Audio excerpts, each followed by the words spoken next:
ഈ വേദിയിലിരിക്കുന്ന ഐക്യ ജനാധിപത്യങ്ങളുടെ സമന്വിതരായ നേതാക്കളെ, പ്രിയപ്പെട്ട സഹോദരി സഹോദരന്മാരെ, ജനാധിപത്യ വിശ്വാസികളെ,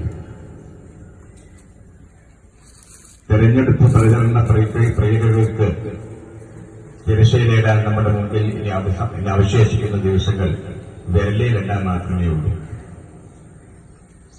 ഈ തെരഞ്ഞെടുപ്പിൽ കേരള സംസ്ഥാനത്ത് വരാൻ പോകുന്ന രാഷ്ട്രീയം ഏത് നിലയ്ക്ക് നീങ്ങുന്നു എന്നതിനെപ്പറ്റിയുള്ള ഒരു ചൂണ്ടുപലക കൂടിയാണ് ഈ തെരഞ്ഞെടുപ്പ്. ഒട്ടേറെ പ്രാധാന്യമുള്ള തെരഞ്ഞെടുപ്പ് എന്ന് പറയാൻ കാരണം, ഈ തെരഞ്ഞെടുപ്പിന് ശേഷം നമ്മുടെ സംസ്ഥാനത്ത് നിയമസഭാ തെരഞ്ഞെടുപ്പ് വരാൻ പോവുകയാണ്. 6 മാസത്തിനുള്ളിൽ കേരളത്തിൽ നിയമസഭാ തെരഞ്ഞെടുപ്പ് വരാൻ പോവുകയാണ്.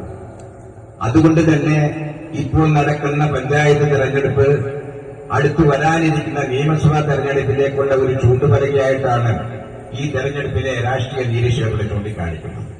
കൂടുതലായി ഞാൻ സംസാരിക്കുന്നില്ല. അതുകൊണ്ട് തന്നെ ഈ തെരഞ്ഞെടുപ്പ് വളരെ ശക്തമായി തന്നെ നമുക്ക് പ്രതികരിക്കാൻ സാധിക്കണം. ഇടതുപക്ഷ ജനാധിപത്യ മുന്നണി ഈ രാജ്യത്ത് ഭരണത്തിൽ നിന്ന് മാറണമെങ്കിൽ ഈ തെരഞ്ഞെടുപ്പിൽ വലിയ പെർസെന്റേജ് നമുക്ക് ഉയർത്താൻ കഴിയും. സ്ഥാനാർത്ഥി ജയിക്കുക എന്ന് മാത്രമല്ല നമ്മൾ ആഗ്രഹിക്കുന്നത്. സ്ഥാനാർത്ഥിയുടെ ഭൂരിപക്ഷം വർദ്ധിപ്പിച്ച് വോട്ടിന്റെ പെർസെന്റേജ് വർദ്ധിപ്പിക്കണം. സംസ്ഥാന അടിസ്ഥാനത്തിൽ പെർസെന്റേജ് വർദ്ധിച്ചെങ്കിൽ മാത്രമേ അടുത്ത തെരഞ്ഞെടുപ്പിൽ നമുക്ക് ഈ സംസ്ഥാനത്ത് ഈ ഭരണമാറ്റം കേരളത്തിൽ ജനങ്ങൾ ആഗ്രഹിക്കുന്നുണ്ട്.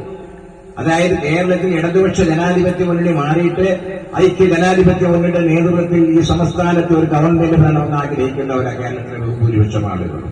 അതുകൊണ്ട് ഞാൻ പറയുന്നു, നിങ്ങൾ എല്ലാവരും ആത്മാർത്ഥ സ്ഥാനാർത്ഥിയല്ല വിഷയം. നമ്മുടെ ജനാധിപത്യ പ്രക്രിയ, അതായത് ജനാധിപത്യ ഈ പ്രക്രിയ നമ്മളുടെ ഐക്യ ജനാധിപത്യ മുന്നണി എന്ന ഈ പ്രസ്ഥാനം കണ്ണിലെ കൃഷ്ണമണി പോലെ കാത്തു സൂക്ഷിച്ചിട്ടുണ്ട്. കേരള ജനത സഹോദരിമാരടക്കം അധ്വാനിക്കുന്ന, പറമ്പിലും പാടത്തും വ്യവസായശാലകളിലും ജോലി ചെയ്യുന്ന ആളുകൾ ഉൾപ്പെടെയുള്ള മുഴുവൻ ആളുകൾ ഈ രാജ്യത്ത് ജനാധിപത്യ ശക്തി, അതൊരു വലിയ ശൃംഖല, അത് അതിന് ദുർബലമായ കണ്ണുകളില്ലാത്ത ഈ ശക്തമായ ഈ ഇത് വളരെ നല്ല നിലയിൽ ഉയർത്തിക്കൊണ്ടുവരാൻ എല്ലാവരും പ്രതിബദ്ധമായിരിക്കണമെന്നാണ് ഈ സന്ദർഭത്തിൽ എനിക്ക് നിങ്ങളോട് സൂചിപ്പിക്കാനുള്ളത്.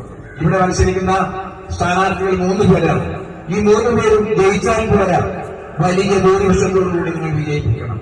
വിജയം മാത്രമല്ല നമ്മൾ ആഗ്രഹിക്കുന്നത്. അതാണ് ഞാൻ നേരത്തെ സൂചിപ്പിച്ചത്. അതായത് വാർഡിൽ മത്സരിക്കുന്ന സ്ഥാനാർത്ഥി എന്റെ കുടുംബത്തിലെ എന്റെ ഒരു മരുമകളാണ്.